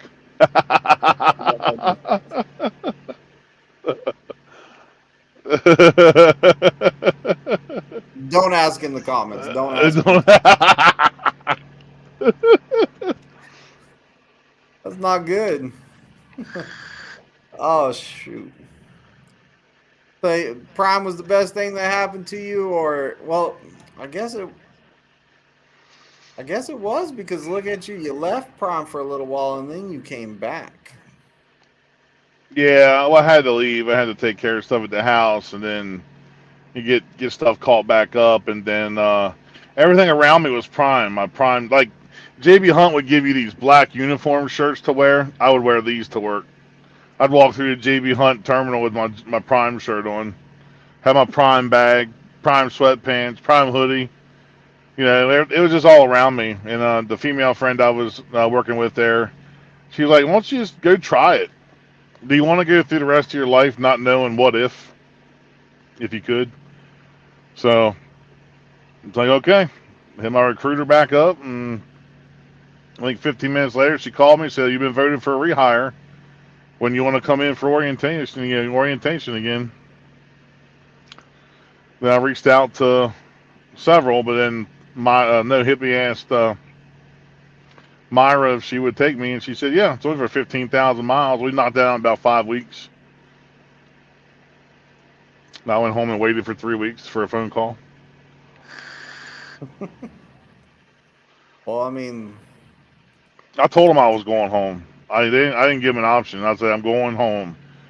So we got a load of paper rolls out of Massachusetts, and Myra was sleeping. I drove to Pittston.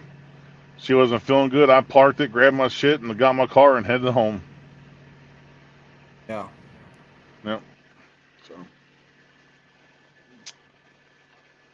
Twisted, you'll have to have me on a live one of these days. Hey, well, you're more than he welcome.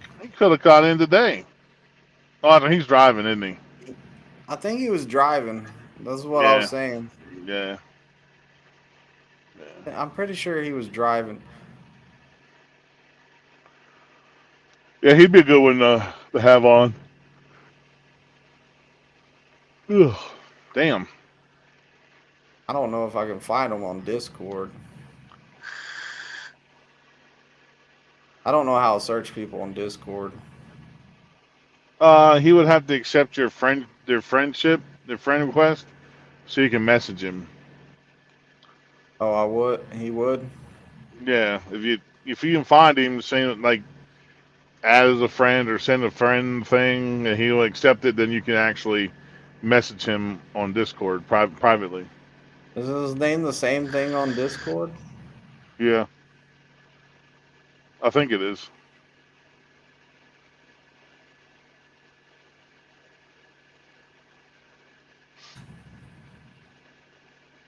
I don't know if that went through or not. I tried to. Yeah. I don't know how Brad, to do this. yeah, Brad, I'm Brad not would very have a good with this internet stuff. Brad would, his past career. That would be interesting to not really talk all about trucking, but what really goes on behind the scenes and building loads and how the freight market works. That he'd be a good one. Trust me. Remember we talked about this before. I said I wanted him I did. to come on. Scotty B says I like to keep my GPS zoomed out a little bit so I can see the surrounding area. Gives you somewhat of a get you out of jail free pass. Yeah, I always have one zoomed in and one zoomed out, so I always have two of them going at the same time. There's a prime flatbed right there. Step deck. Coming into the loves. Oh man. My voice to text sucks on my phone. It's all good. All right, Brad just parked. Country trucker Brad. I think I sent it to him. I'm not sure. I just try to message him in Discord, so I might have sent it to him, might have not.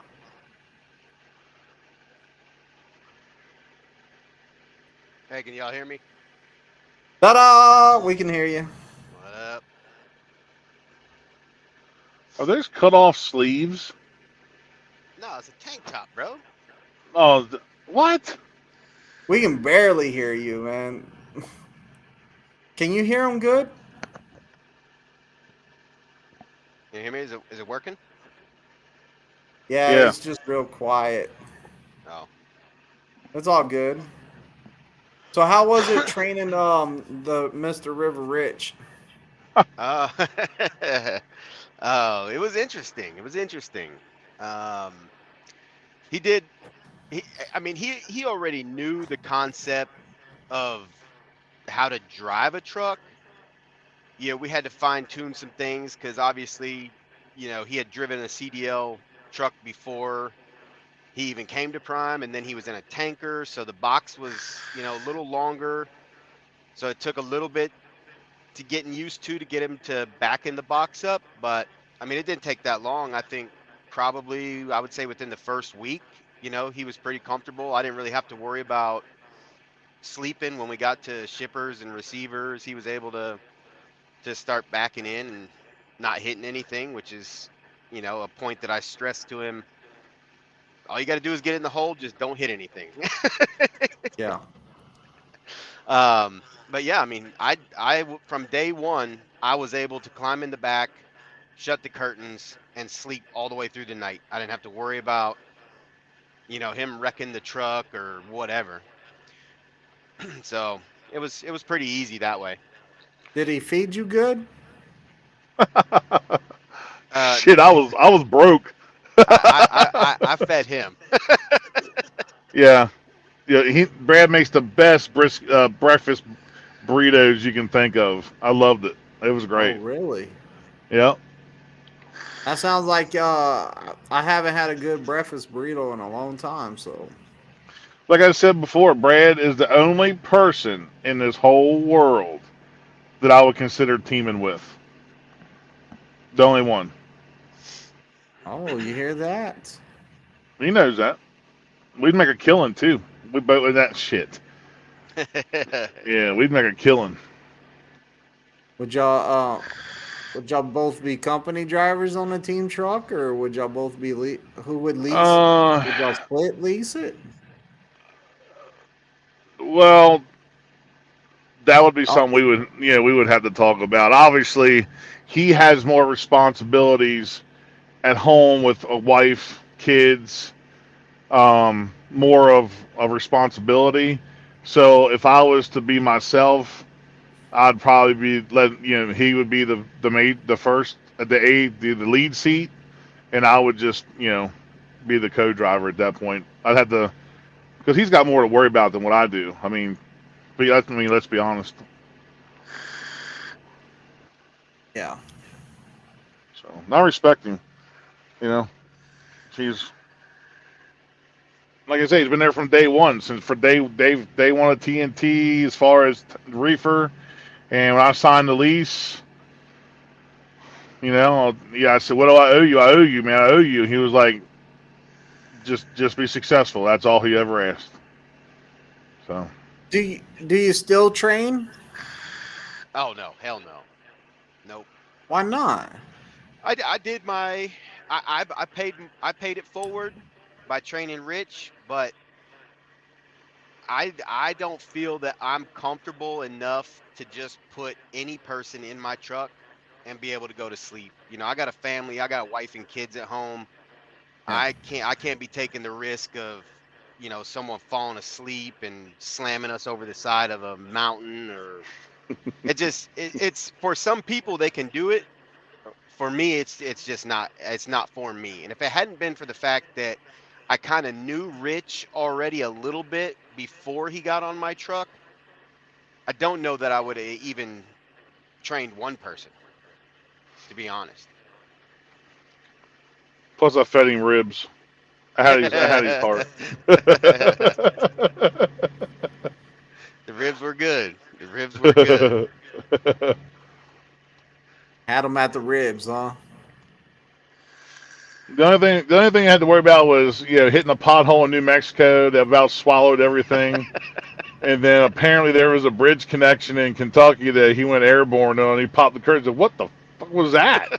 I'm like, "Yeah, I was a bridge. I mean, I got air back in the bunk." No,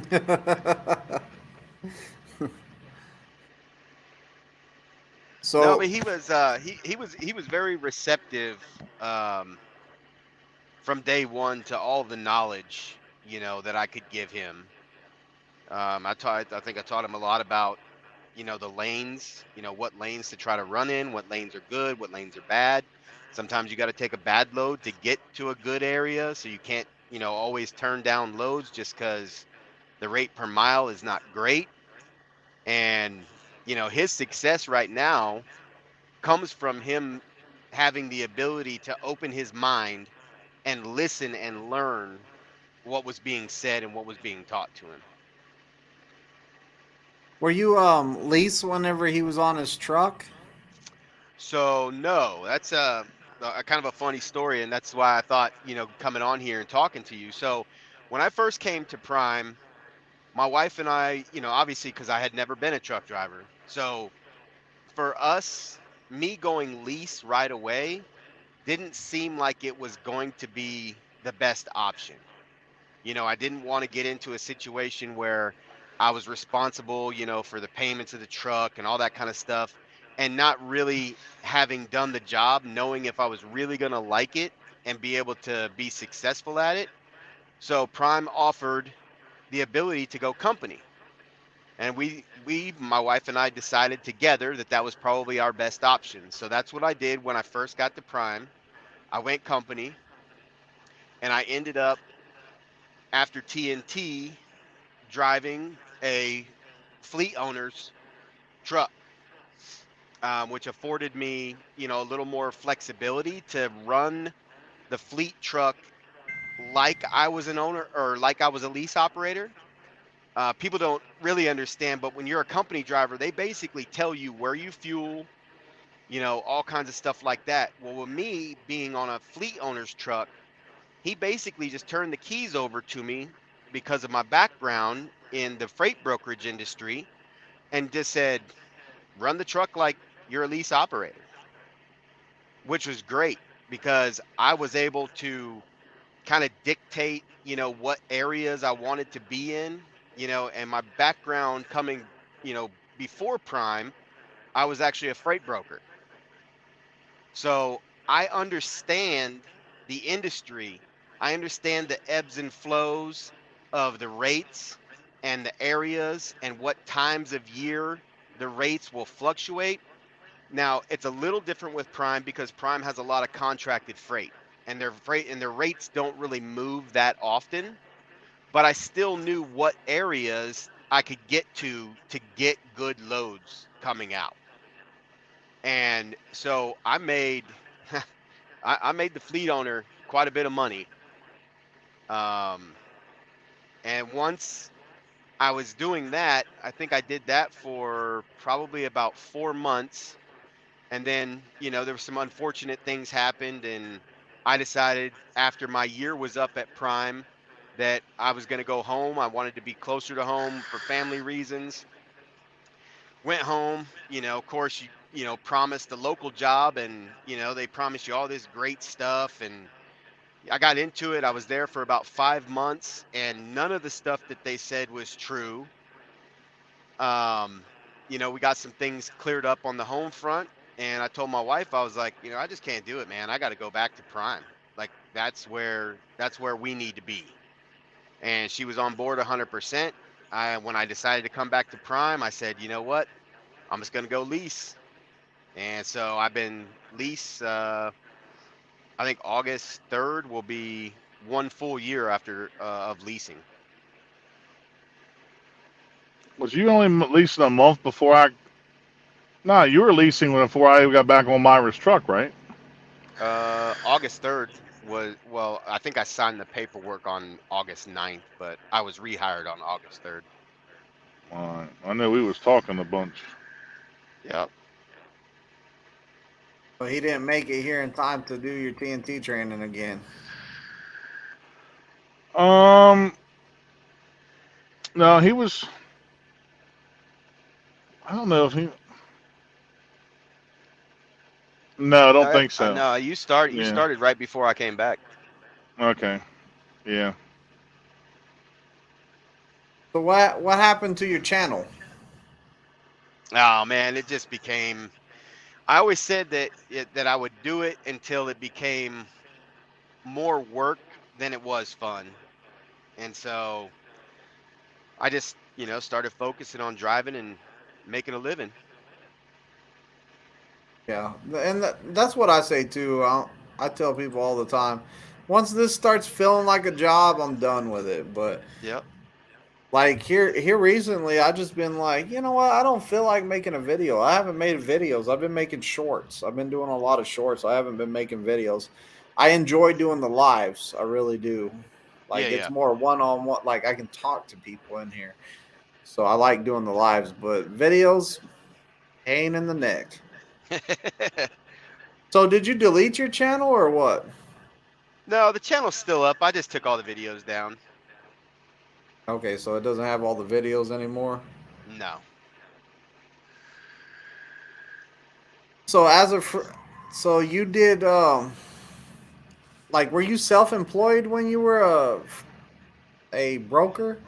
No, I worked for a freight brokerage firm called Armstrong Transport, Okay. home based out of North Carolina. What was the percentage? Well, I don't even know if you can answer this stuff, but what's the percentage that the broker takes off the top of the load?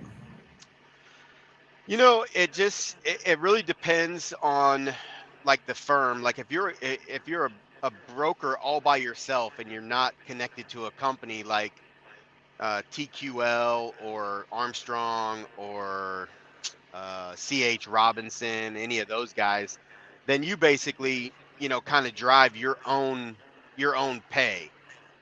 So where I was, once I found a customer and was able to get loads from them sent over to me at the agreed upon rate, I got 30% of the load. So if the load paid $1,000, if I booked it, I would get 30% of whatever was left over after the truck driver accepted the rate. Does that make sense? Okay. So if the load was sent to us and it had $1,000 on it, but the driver said, I can't run that for anything less than $900, there was only $100 in profit, which means I made $30. Okay, so if you could get somebody to run it for cheaper, then you got 30% off of what the leftover money on top of it. Exactly. So if I could have got a driver to run for $500, that means $500 would have been left over as profit for the company. I would have got 30% of that $500. But pretty much you make the freight, you try to get that driver to run it as cheap as you can so you can make a bigger profit. Absolutely. Absolutely. And it was absolutely the shittiest, worst time, one of the worst jobs I ever had. Hated it. I mean, you're dealing with truck drivers and they can be assholes, as everybody knows. But these guys, I mean, they would literally, because in the industry, the way that the freight brokers, find drivers is obviously through what they call load boards. And there's a few of them out there. DAT is one of them, and then truckstop.com is another one that we used. And so you would post your loads up there and you could see, because the drivers would go in and put where their truck was. So driver says, my truck's in Sacramento, California.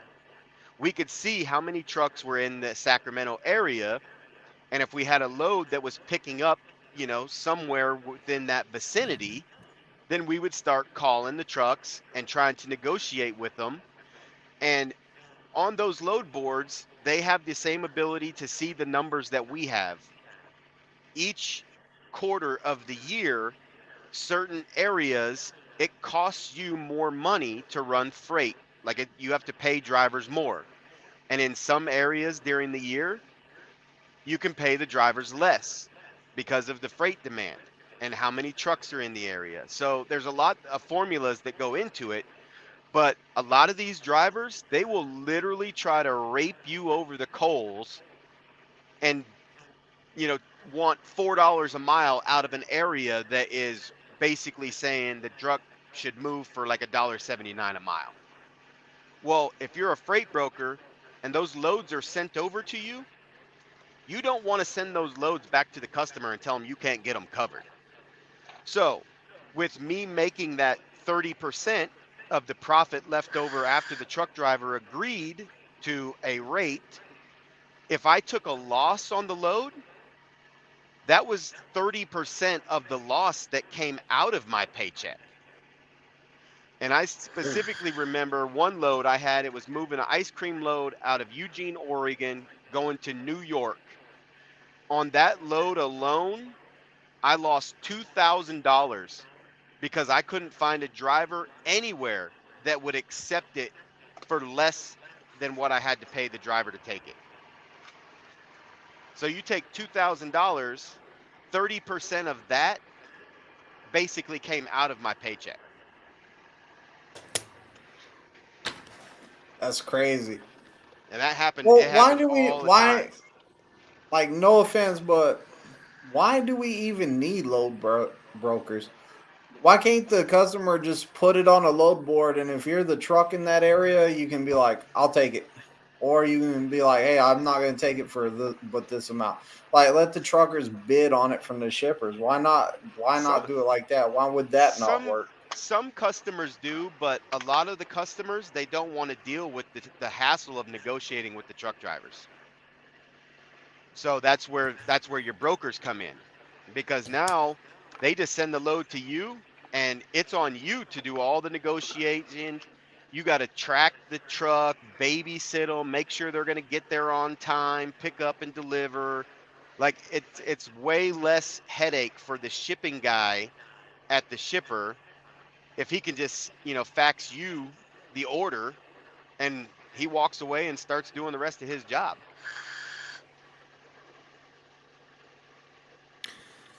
Yeah. It kind of craziness to me. Yeah. It's like, Yep. It's a whole different world, man.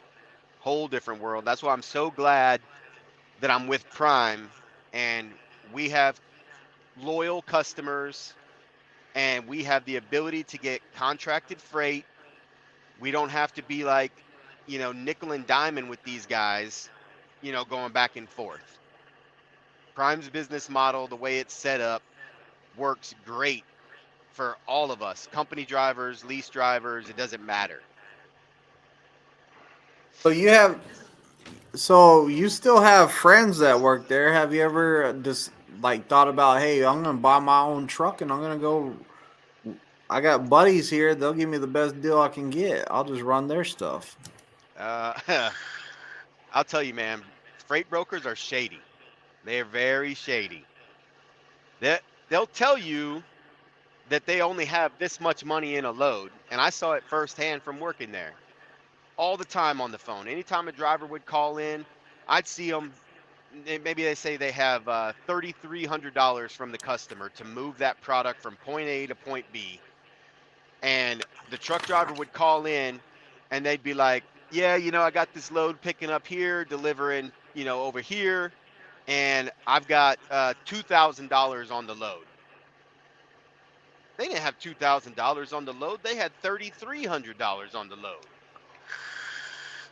So you'll never, ever, ever get a freight broker to tell you the God's honest truth about anything. I don't feel. I never saw it. I saw some of the shadiest practices. I mean, it's a very cutthroat industry because, like I said, you're trying to make a living for yourself. The truck driver's trying to make a living for him. He's going to try to get the most money he can out of a load. You're going to try to keep the most money you can out of a load, and somewhere in the middle is where you hopefully end up trying to be. But like I said, a lot of times these drivers are so hard-headed, they'll sit their truck, if it doesn't meet their number, and they may be the only truck within a 200-mile radius of where your load's picking up. So again, they can see all those numbers just like you can on the load boards, and they will wait and wait and wait until the very last second, and they know that they're the only truck in the area that's going to go pick it up. It just the price just goes through the roof on their side because they know you have no other option at that point. It's very rare in the freight brokerage side of things that you will get someone to deadhead more than about 100 to 150 miles.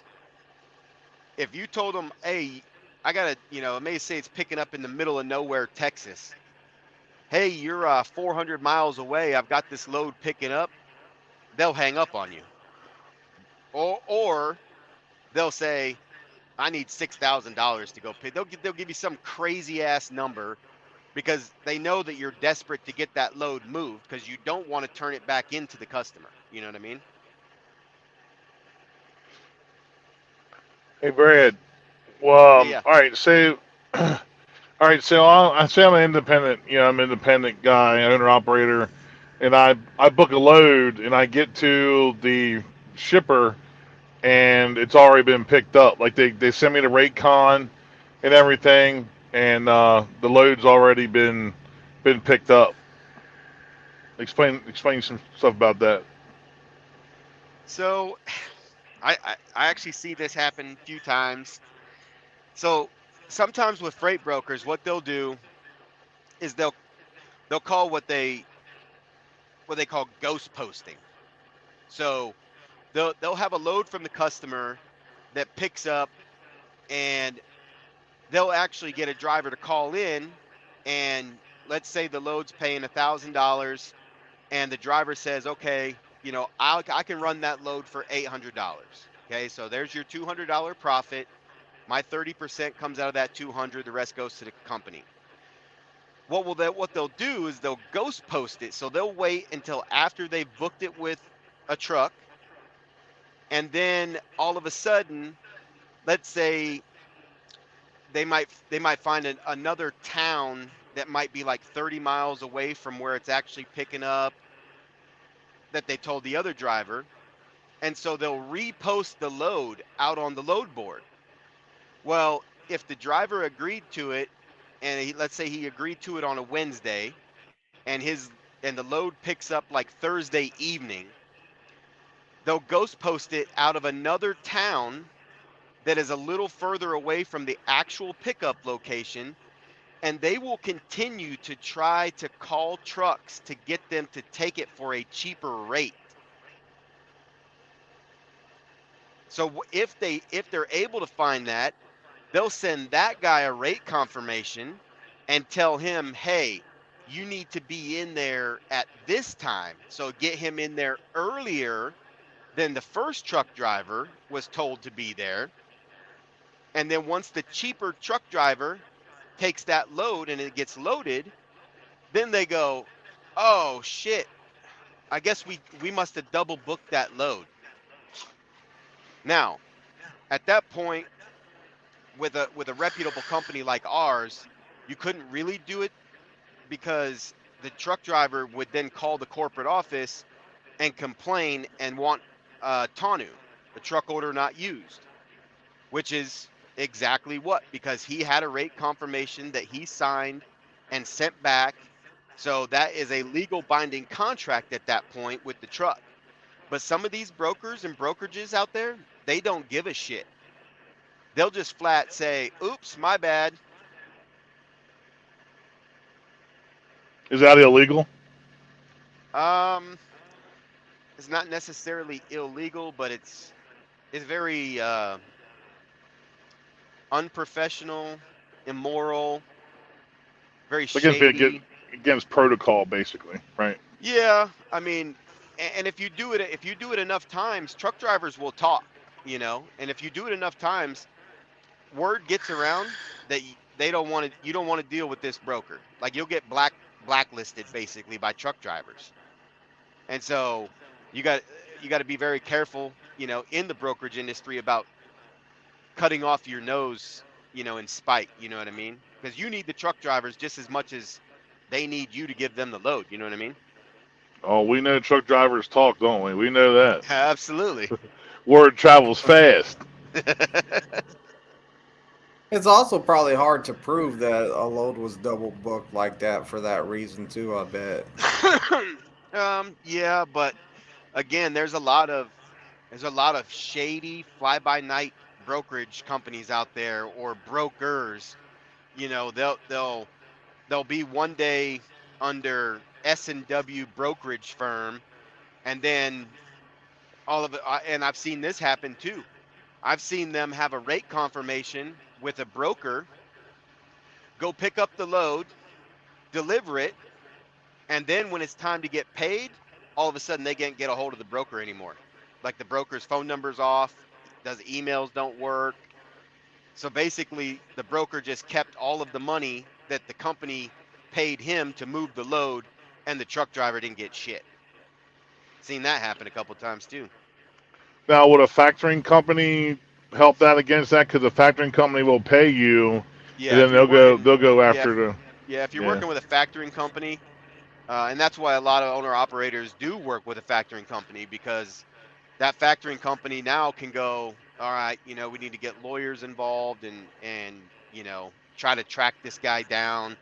But it's not easy, man. A lot of these places, like I said, they're fly by night, and you know they don't even have a physical address. You know, the physical address may lead you to some empty warehouse building. Now all of a sudden their phone doesn't work. You don't even really probably know their real name. Email address don't work. So, you know, it's a very shady side of the industry for sure. How did you get into that? Um, I knew a couple of guys that I played on a traveling softball team with that actually worked for this brokerage firm. And when you're working for a legitimate company like that, it's uh it's harder to get away with, you know, the deceivious shady shit. You got to be above board because you have a corporate office that, you know, people have, you know, can call and get a hold of. So a lot of stuff, you know, if you're working for a legit firm, you can't really do a bunch of this shady stuff. But if you're working for yourself as a broker, or let's say, you know, your friend starts a brokerage firm out of his, you know, basement of his house, and you get there three friends are down there, you could get away with a lot of shady shit until it catches up to you. fly by night broker system. I'm gonna start one called fly by night brokerage. Yep. Hey, you can do that during your off times whenever you're taking a 34-hour reset. Yeah. Start brokering loads and stuff. I'm sure it's harder than just setting up a website and just, hey, give me some loads. I'll sell them to these drivers. I'm sure it's harder than that. Oh, There's it's so there's hard different. to get customers because brokers have been given a bad name in the industry by all these shady companies, you know. And so the only way that you put food on your table and put a paycheck in your pocket is basically dial by numbers. I mean, I was making somewhere between 150 to 225 phone calls every single day trying to get my foot in the door with the customer. to allow them to allow them to give us the opportunity to quote any of their freight bids. You know what I mean? And a lot of times you call them up and you get a hold of the guy that's in charge, and he may say, "Nope, he said I'm all full on brokers. I don't need any help." Or we don't use brokers. We only use asset-based companies like Prime, CR England, Swift, some of the larger mega carriers, or even some of the smaller companies that might have 50 to 100 trucks or whatever, but they have their own assets. Because what happens once you broker that load, to a truck driver, you're responsible for that load. So if he's in an accident and there's a freight claim, like it's all headaches and stuff that you have to deal with as the broker side as well as the truck driver. Someone's got to pay that claim. You know what I mean? Oh, really? I didn't even know that I thought that they would just say, "Yeah, loads the book. See ya." Nope. I didn't know they dealt with the claims. We had to do daily check calls on every single driver that we loaded a load on. And it was in our rate confirmation. It was like, we need a daily check call. And we had a system that would basically track it on the computer. So if they picked the load up in Salt Lake City and it was going to Newport, Minnesota, every day I would have to call the truck driver and go, "Hey, where are you at today?" He'd say, "Oh, I'm in Big Springs, Nebraska." I'd have to plug it in, Big Springs, Nebraska. The next day, I'd have to call him again. "Where are you at today?" "I'm in Des Moines, Iowa." And I'd have to plug it into the computer. And we'd have to track them every single day all the way there.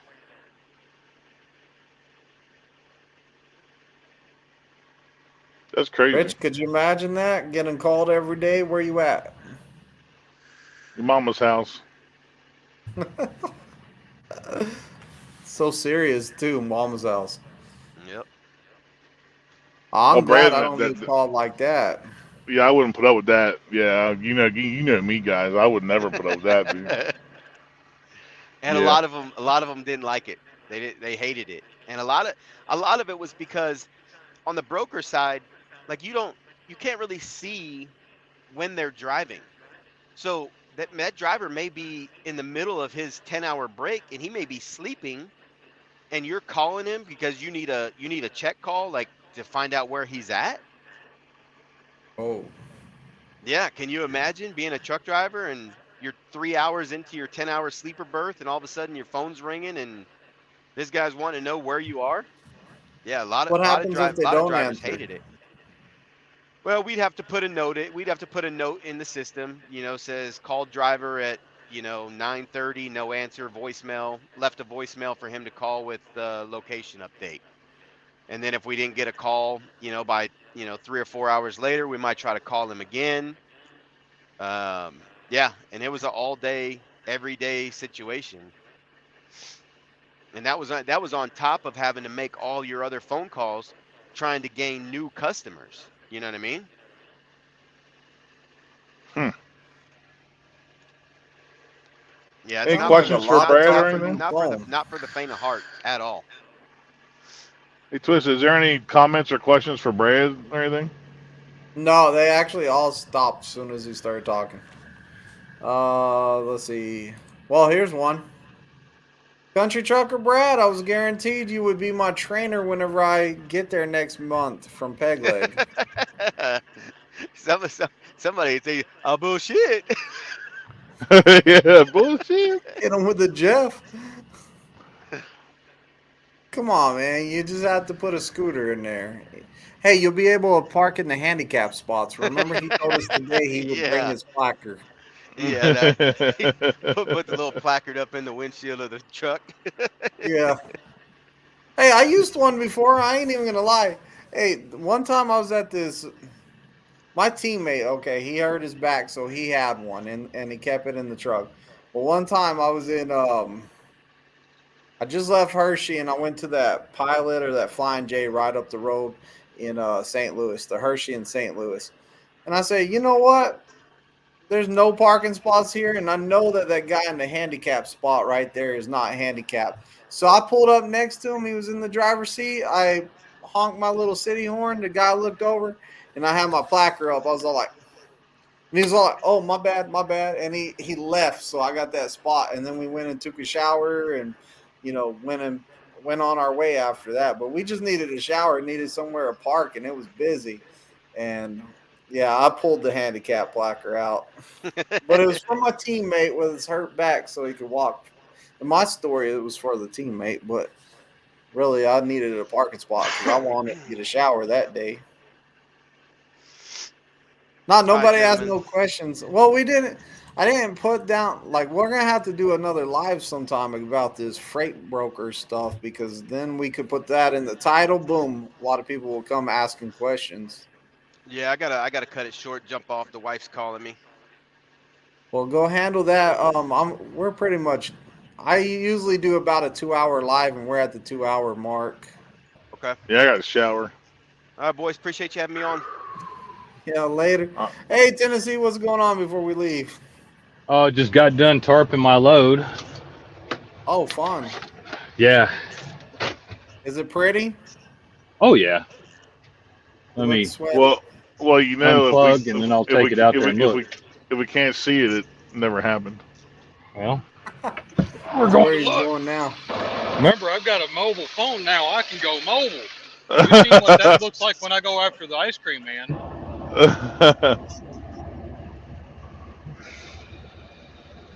Somebody put in the comments if it was a good job tarping. tight as a condom. That is But this one will get I the think girl you did pregnant. good. How long did it take you to do all that? How much time did that take about? About 45 minutes. 45 minutes. Well, Rich, you ready to get off of here, man? Yeah, I'm gonna go take a shower and maybe get in Discord for a little bit. I got called I'm an jumping on 01. Discord. You gonna All right. jump on Discord while you're in the shower? If y'all want, I'll do a video. I guess I'm down. Like, comment, and make sure y'all go subscribe to River Rich. I know he's famous and like everyone's probably already subscribed to him. Oh my god. So I know y'all are already subscribed to him. River Rich, West Virginia Smokers. Did I say it right? And you fuck it up every time. It's Rich's River Smokers, West Virginia. Like, comment, and subscribe over there on his channel. I know y'all are already on there, and we are out of here. We'll be going to the Discord. Peace. Later.